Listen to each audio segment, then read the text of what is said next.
वाले तूफान से बेखबर राहुल अपने दोस्त अमित के साथ एक कैफे में बैठकर बचपन के किस्से याद कर रहा था। कई सालों की दूरी के बाद मिलने पर आज बातें खत्म ही नहीं हो रही थी। राहुल और अमित उस जमाने के दोस्त हैं जब उन्हें बोलना भी नहीं आता था। हंसते हुए राहुल अमित से कहता है, भाई बहुत अच्छा हुआ कि तू हमेशा के लिए यहां मुंबई शिफ्ट हो गया। अमित अपनी कॉफी का सिप लेकर कहता है, वैसे तू मुझे तेरी गर्लफ्रेंड से मिलवाने वाला था, क्या हुआ उसका? राहुल मुस्कुराते हुए कहता है, भाभी बोलने की आदत डाल ले अब। कल उसके बर्थडे पर उसे शादी के लिए प्रपोज करने वाला हूं। ये सुनते ही अमित खड़ा होकर राहुल को गले लगा लेता है। इसी बीच राहुल की गर्लफ्रेंड का फोन आता है। राहुल फोन उठाकर कहता है, आयशा 100 साल जियोगी तुम। अभी तुम्हारे ही बारे में मैं अपने दोस्त को बता रहा था। दूसरी ओर से आयशा हंसते हुए कहती है, अब ये कौन से दोस्त के सामने मेरी बुराई कर रहे हो? तभी अमित राहुल के हाथों से फोन खींचकर अपना परिचय देता है और आयशा से जल्दी मिलने के लिए कहकर फोन दोबारा राहुल को दे देता है। राहुल अमित से थोड़ा दूर जाकर आयशा से कहता है, शाम को मिलोगी ना? नहीं राहुल, यही बताने के लिए तो फोन किया था। मेरी एक अर्जेंट मीटिंग आ गई है, मुझे तुरंत वहां के लिए निकलना होगा और मैं तुम्हें कल ही मिल पाऊंगी। ओके, कोई बात नहीं, ध्यान से जाना और पहुंचकर फोन करना। राहुल अमित की ओर मुड़कर उसे सारी बातें बताता है और कैफे से निकल जाता है। जैसे ही वो अपनी बाइक पर बैठता है उसे ख्याल आता है, क्यों ना आयशा को सरप्राइज दे दूं, जल्दी मिल लेता हूं इससे पहले कि वो मीटिंग के लिए निकल जाए। राहुल अपनी बाइक मोड़कर आयशा के ऑफिस के नीचे पहुंचता है। वो बाइक से उतरने ही वाला होता है कि वो आयशा को ऑफिस बिल्डिंग से बाहर आते देख लेता है। इससे पहले राहुल से आवाज दे पाता वो देखता है आयशा एक नीली मर्सिडीज के पास जाकर एक लड़के को गले लगा लेती है और उसके होंठों पर किस करती है। ये देखते ही राहुल के पैरों के तले जमीन खिसक जाती है। उसकी आंख से आंसू की एक बूंद गिरती है और वो उन पुरानी यादों में खो जाता है जब वो और आयशा एक दूसरे से मिले थे और जब उसने आयशा को पहली बार आई लव यू कहा था। राहुल को दुख हो रहा था, लेकिन उससे ज्यादा उसे आयशा पर गुस्सा आ रहा था। वो जैसे ही आयशा से जवाब मांगने के लिए आगे बढ़ पाता, आयशा उस नीली मर्सिडीज में बैठकर वहां से चली जाती है। राहुल इनका पीछा करने की सोचता है, मगर तब उसे ख्याल आता है कि ऐसा क्या अलग हो जाएगा? आखिर इससे बदतर क्या हो सकता है कि वो लड़की जिससे आप शादी करने की सोच रहे हो, जिसके साथ आप अपनी जिंदगी बिताने की सोच रहे हो, वो किसी और की बाहों में हो। राहुल ने आयशा को उसके हाल पर छोड़ने का मन बना लिया और टूटा हुआ दिल लिए वो अपनी बाइक लेकर वहां से चला गया। राहुल को अब उसकी आंखों पर यकीन नहीं हो रहा था। वो बार बार खुद से पूछ रहा था, आखिर क्या कमी हो गई थी? सोचते सोचते राहुल शहर के बाहर आ गया था। दूर दूर तक फैली हरियाली और ढलती शाम उसकी यादों को और झंझोड़ रही थी। राहुल अपनी सोच में डूबा ही हुआ था कि तभी उसे अमित का कॉल आता है। बाइक चलाने की वजह से वो कॉल कट कर रोड पर अपना ध्यान केंद्रित करता है, लेकिन अमित दोबारा उसे कॉल करता है। कोई इमरजेंसी होगी, ये सोचकर राहुल अमित का फोन उठाता है। तभी अचानक उसकी नजर सामने से आते हुए ट्रक पर पड़ती है। खुद को बचाने के चक्कर में उसका बाइक पर से आपा खो जाता है और उसकी बाइक सीधा एक पेड़ से जाकर टकरा जाती है। खून से लथपथ राहुल की आंखों के सामने धीरे धीरे अंधेरा छाने लगता है। उसे सिर्फ बाइक से निकलता हुआ धुआं और खून से लथपथ उसके हाथ पैर नजर आते हैं। दर्द में कराहते हुए उसकी आंखें बंद हो जाती हैं।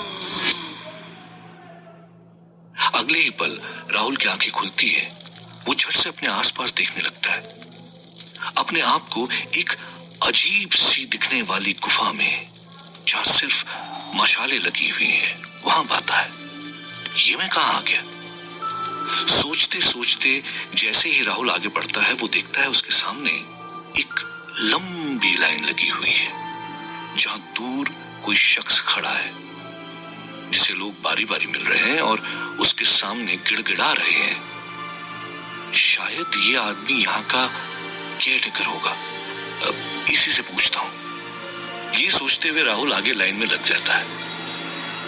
जैसे ही वो अपने आगे वाले को आगे बढ़ने के लिए कहता है, वो आदमी बिना धड़ हिलाए अपना सिर घुमा देता है, मानो उसकी गर्दन में हड्डी ही ना हो। ये देखते ही राहुल के होश उड़ जाते हैं। वो वहीं खड़े होकर चिल्लाने लगता है, भूत भूत। ये सुनते ही उसके सामने खड़ा वो आदमी जोर से हंसने लगता है। अगर मैं भूत हूं तो तुम कौन हो? जरा अपने पैरों पे तो नजर डालो। राहुल ये सुनते ही नीचे देखता है। नीचे का नजारा देखकर उसकी जुबान जैसे कट जाती है। राहुल के दोनों पैर पूरी तरह से कटे हुए थे। वो अब तक हवा में लहरा रहा था। उसकी आंखों में आंसू आ जाते हैं। हे भगवान, ये क्या हो गया? मैं तो मर चुका हूं। क्या हो रहा है मेरे साथ? इससे पहले कि वो कुछ समझ पाता, उसका नंबर आ जाता है। सामने खड़ा शख्स राहुल को करीब आने के लिए कहता है। उस शख्स ने लंबी काली पोशाक पहनी है। इतने मरे हुए लोगों के बीच वो अकेला मुस्कुरा रहा है। वो राहुल से कहता है, आओ राहुल, मैं जानता हूं तुम्हें कुछ समझ में नहीं आ रहा है। बस इतना समझ लो कि तुम मर चुके हो और यहां तुम्हारा न्याय होने वाला है कि क्या तुम स्वर्ग के लायक हो या नहीं। राहुल ये सुनकर वहां से डर के भागने की कोशिश करता है, लेकिन अपने शरीर में एक अजीब सी जकड़न महसूस करता है, जैसे किसी ने उसे दबोच रखा हो।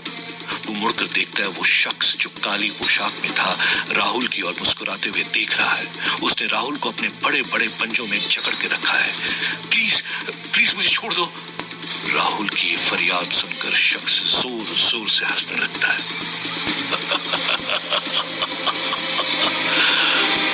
चलो अब और टाइम वेस्ट न करते हुए सीधे काम की बात करता हूं। राहुल को एहसास हो जाता है कि यहां से उसका भागना तो नामुमकिन है। इस आदमी की बात सुनने में ही भलाई है।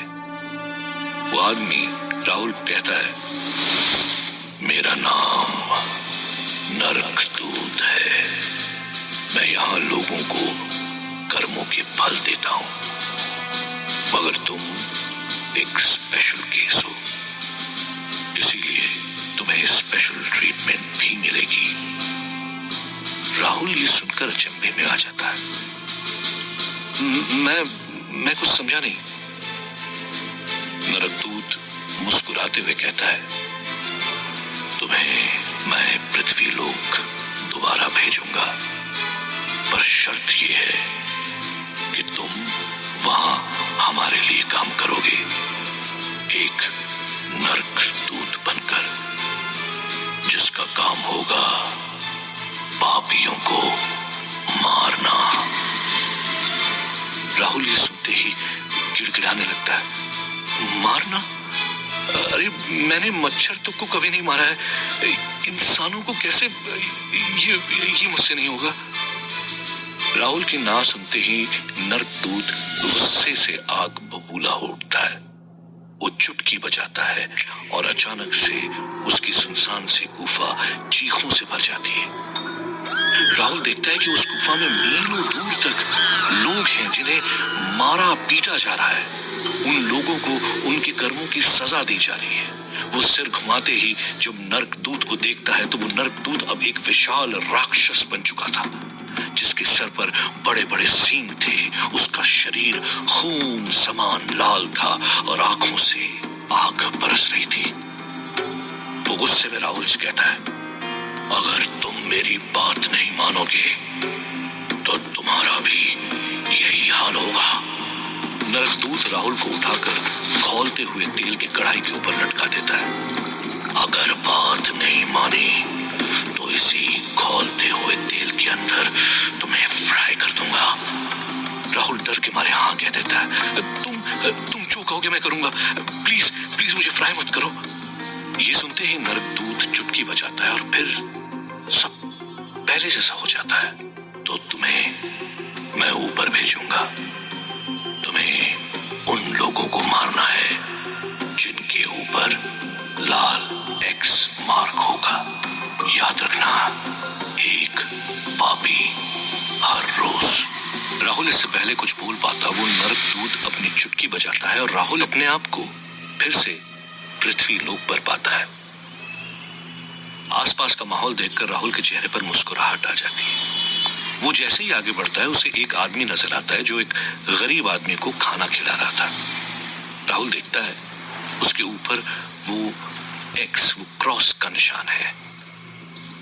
ये तो कोई भला इंसान मालूम होता है। भला इसकी जान मैं कैसे ले सकता हूं? जैसे ही राहुल मुड़ता है उसे नरकदूत की आवाज अपने कानों में सुनाई देती है। वो नरकदूत राहुल को तेल में फ्राई करने की बात करता है। ये सुनते ही राहुल घबरा कर मुड़ता है और उस आदमी की ओर बढ़ता है। जैसे ही वो उस आदमी के सामने जाता है वो उसका चेहरा देखकर चौंक जाता है। पापा,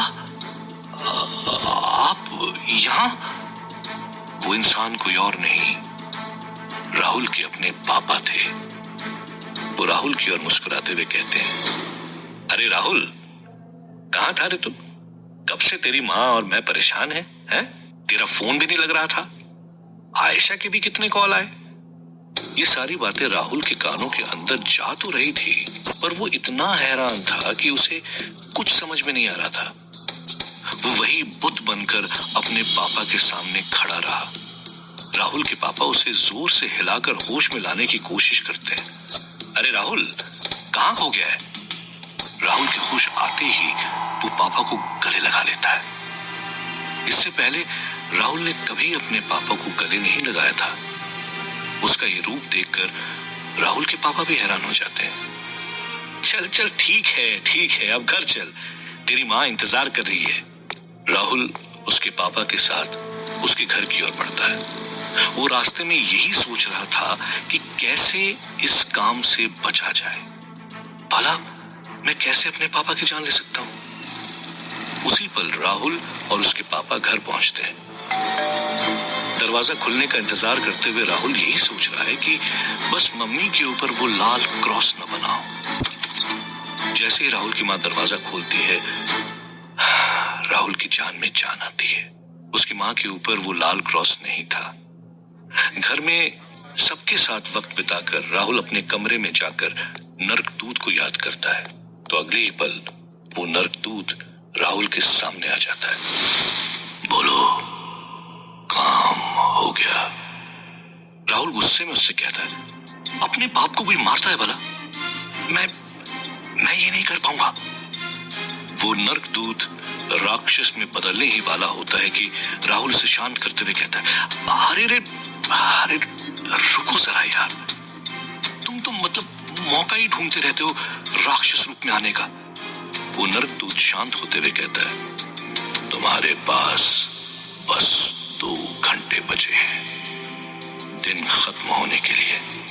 अगर तुम किसी को मार नहीं पाए तो 2 घंटे बाद जानते हो ना क्या होगा? राहुल अपने आप को तेल में फ्राई होता हुआ महसूस करता है। उसके माथे पर ठंडा पसीना बहने लगता है। तभी राहुल सोचता है कि क्या ना किसी और को मारा जाए। आखिर लाल क्रॉस वाले को ही तो ढूंढना है। इस शहर में तो कई ऐसे पापी घूम रहे होंगे। राहुल अपने माँ बाप के सोने का इंतजार करता है और जैसे ही वो अपना रास्ता साफ पाता है वो चुपके से अपने घर से निकलता है। शहर की सड़कें वीरान थी। आखिर कहां खोजूं लाल क्रॉस वाला निशान इतनी रात गए। तभी राहुल को आयशा याद आती है। बाप के बदले एक बेवफा इंसान, कोई घाटे का सौदा नहीं है। वो तुरंत चल पड़ता है आयशा के घर की ओर। रास्ते में वो अपनी घड़ी की ओर देखता है। उसके पास सिर्फ 1 घंटा बचा है। वो अपना फोन निकालकर आयशा को कॉल करता है।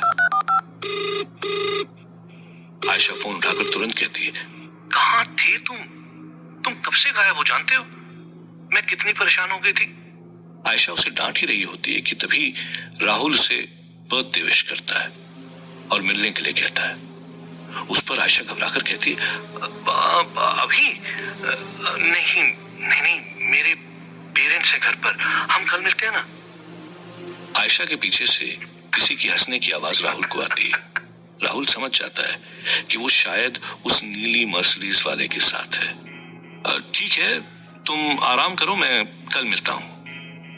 एक पल का भी इंतजार न करते हुए राहुल सीधा आयशा के घर पहुंच जाता है। दरवाजा खटखटाने पर जैसे ही आयशा दरवाजा खोलती है वो राहुल को देखकर चौंक जाती है। तुम यहाँ इस वक्त? राहुल से धक्का देकर अंदर घुसता है। तभी इस हड़बड़ी में अंदर से वो लड़का बाहर आ जाता है और राहुल की ओर चिल्लाते हुए कहता है, ये सब क्या हो रहा है? राहुल गुस्से से उसके पास जाकर उसे धक्का दे देता है, जिस वजह से वो लड़का दीवार से टकरा कर नीचे गिर जाता है। आयशा ये देखती ही उसके पास दौड़ती है और उसकी मदद करते हुए उसे उठाती है। राहुल पास में पड़ा चाकू उठाकर उन दोनों के पास जाता है। जैसे ही वो अपना हाथ उठाकर आयशा को चाकू मारने जाता है, उसके हाथ हवा में रुक जाते हैं, जैसे किसी ने पकड़ रखा हो। लाख कोशिश करने के बाद भी वो आयशा पर वार नहीं कर पाता। तभी वो गौर करता है कि आयशा और उस लड़के दोनों पर तो लाल क्रॉस का निशान है ही नहीं। राहुल ये समझ ही रहा होता है कि तब उस नरकदूत की आवाज राहुल को सुनाई देती है, तुम बिना लाल क्रॉस वाले को नहीं मार सकते। राहुल को समझ नहीं आता, आखिर वो लड़की जिसने उसे धोखा दिया, एक बार नहीं बल्कि बार बार, भला वो कैसे गुनहगार नहीं हो सकती? और उसके पापा, जिनको राहुल ने बचपन से सिर्फ अच्छे काम करते हुए देखा है, वो कैसे पापी हो गए? सोचते सोचते राहुल की नजर उसकी घड़ी पर पड़ती है। 12 बजने में अभी सिर्फ 30 मिनट बचे हैं। राहुल आयशा की ओर देखता है, जो उस लड़के को पकड़े डरी सहमी सी कोने में खड़ी राहुल की ओर देख रही है। राहुल का गुस्सा अपनी चरम सीमा पर था, लेकिन उसके हाथ उस नरकदूत ने रोक रखे थे। कुछ कहे बिना राहुल वहां से निकलता है। अब उसके पास और कोई चारा नहीं था। उसे जल्द से जल्द एक लाल क्रॉस वाला इंसान चाहिए था। किसी इंसान के ऊपर लाल क्रॉस देखना था, उसे मारना था, नहीं तो अपने पिता को मारना होगा या अनंत काल के लिए नरक में चलना होगा। राहुल बहुत घबराया हुआ पागलों की तरह शहर की सड़कों पर घूम रहा था। उसका ध्यान कभी उन खाली सड़कों पर था तो कभी अपनी घड़ी पर। हर जाता हुआ मिनट राहुल की धड़कनें और बढ़ा रहा था। अब आखिर के 10 मिनट बचे थे। राहुल को समझ नहीं आ रहा था कि आखिर वो करे क्या, कि तभी उसकी नजर एक रोड क्रॉस कर रहे इंसान पर पड़ती है। उसे गौर से देखने पर राहुल को उस पर वो लाल क्रॉस नजर आ जाता है। राहुल तुरंत अपनी घड़ी की ओर देखता है। उसके पास सिर्फ 5 मिनट बचे हुए थे। राहुल पास ही पड़ी एक रस्सी लेकर उस आदमी के पास जाता है और उसके गले में रस्सी डालकर खींचता है। वो आदमी छटपटाता है, लेकिन राहुल अपने होश में नहीं था। उसे तो बस उस आदमी की जान चाहिए थी। धीरे धीरे उस आदमी का छटपटाना बंद हो जाता है। वो आदमी मर चुका है। राहुल रस्सी ढीली करके गहरी सांस लेता है। वो सोच रहा होता है कि 24 घंटों में उसकी जिंदगी ने क्या मोड़ ले लिया था। जिसने आज तक किसी को खरोंच तक नहीं मारी थी, उसने आज एक अनजान आदमी की जान ले ली। राहुल ये मंजर देखकर रो पड़ता है। वो जैसे ही अपनी घड़ी की ओर देखता है, एक हल्की सी मुस्कान उसके होंठों पर आ जाती है। 12 बजने में अभी भी 1 मिनट का समय बाकी था। वो अपने आसपास देखता है। दूर दूर तक सिवाय खामोशी और सन्नाटे के कुछ नजर नहीं आ रहा था। जैसे ही 12 बजते हैं, वो नरकदूत राहुल के सामने आ जाता है। तो कैसा रहा तुम्हारा पहला दिन? राहुल इस सवाल पर नरकदूत की ओर गुस्से से देखता है। ये कब तक करना होगा मुझे? इस पर नरकदूत मुस्कुराते हुए जवाब देता है, जब तक मैं रुकने को ना कहूं तब तक। ये सुनते ही राहुल और घबरा जाता है। वो सोचता है कि न जाने और कितनों को मारना पड़ेगा। नरकदूत राहुल की परेशानी समझकर कहता है, मैं जानता हूं कि तुम्हें कितनी तकलीफ हो रही होगी। तुम चाहो तो मैं तुम्हारी मदद कर सकता हूं।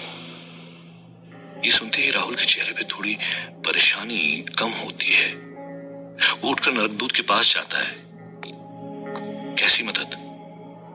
नरकदूत जमीन पर पड़े उस आदमी की जेब में हाथ डालकर एक कार्ड बाहर निकालकर राहुल के हाथ में देता है। राहुल जैसे ही उस कार्ड को पढ़ता है, उसके होश उड़ जाते हैं। वो एक पुलिस आईडी कार्ड है जिस पर उसका नाम और फोटो है। ये क्या करवा दिया तुमने मुझसे? एक पुलिस ऑफिसर का खून, वो भी मेरे हाथों। हे भगवान, अब पुलिस मुझे नहीं छोड़ेगी। नरकदूत जोर से हंस पड़ता है। राहुल, तुम मर चुके हो। तुम्हारा मेरे सिवा कोई कुछ नहीं बिगाड़ सकता।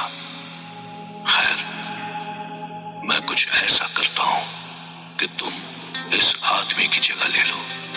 पुलिस बन जाओगे तो मुजरिम थोड़ी जल्दी से मिल जाएंगे तुम्हें। सोच लो। राहुल को नरकदूत की बात ने सोचने पर मजबूर कर दिया। उसने सोचा कि ऐसे गुनहगारों से मिलने के लिए इतनी मेहनत करने से अच्छा है कि पुलिस वाला बन जाए। राहुल के लिए अब खुद को तेल में फ्राई होने से बचाना एकमात्र मकसद था। वो तुरंत नरकदूत की इस बात पर हां कर देता है। नरकदूत राहुल के पास आकर उसके माथे पर जोर से मारता है। अचानक राहुल की आंखों के सामने अंधेरा छा जाता है। आंखें खुलने पर राहुल अपने आप को जमीन पर पड़ा पाता है। वो उठकर खड़ा होता है और पास ही खड़ी एक गाड़ी के शीशे में खुद को देखता है। वो अब उस पुलिस वाले के शरीर में था। राहुल मुड़कर नरकदूत को देखता है, मगर नरकदूत तो वहां से गायब हो चुका था। राहुल उसे 2-3 बार पुकारता है, मगर नरकदूत उसे कोई जवाब नहीं देता।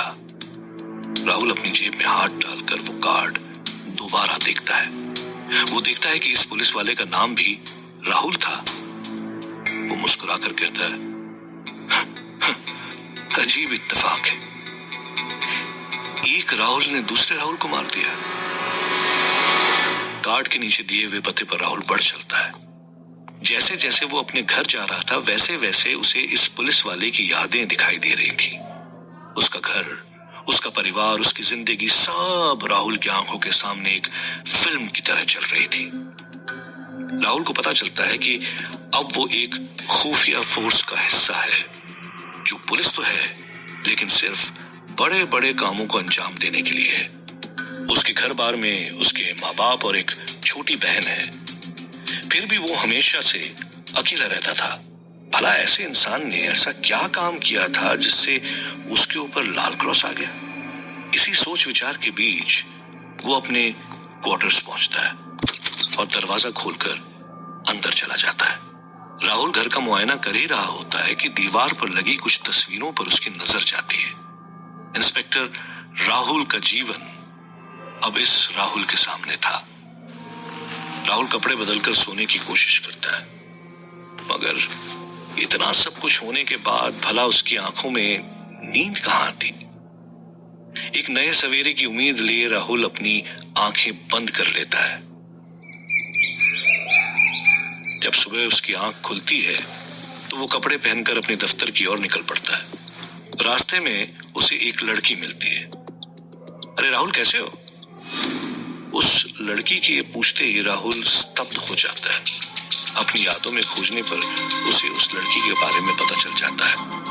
वो लड़की थी शालिनी, जो राहुल के साथ उसी की टीम में काम करती थी। राहुल उसे काफी पसंद भी करता था। अरे क्या हुआ? शालिनी दोबारा राहुल से पूछती है। कुछ नहीं। क्यों? राहुल उससे आश्चर्य में पूछता है। शालिनी उसे याद दिलाती है कि कैसे वो पिछली रात तबीयत ना ठीक होने का कारण देकर ऑफिस से निकल गया था।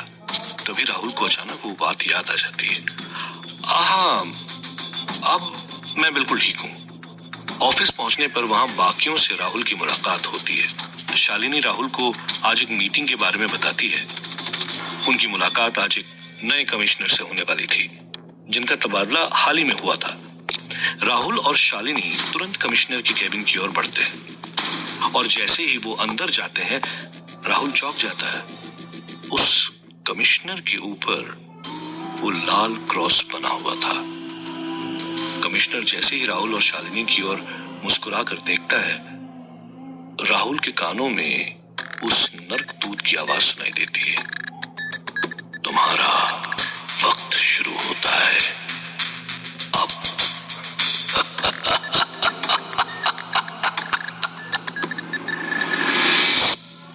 क्या किसी नई मुसीबत में फंस गया था राहुल? और आखिर कब तक अपने पिता को बचा सकता है वो?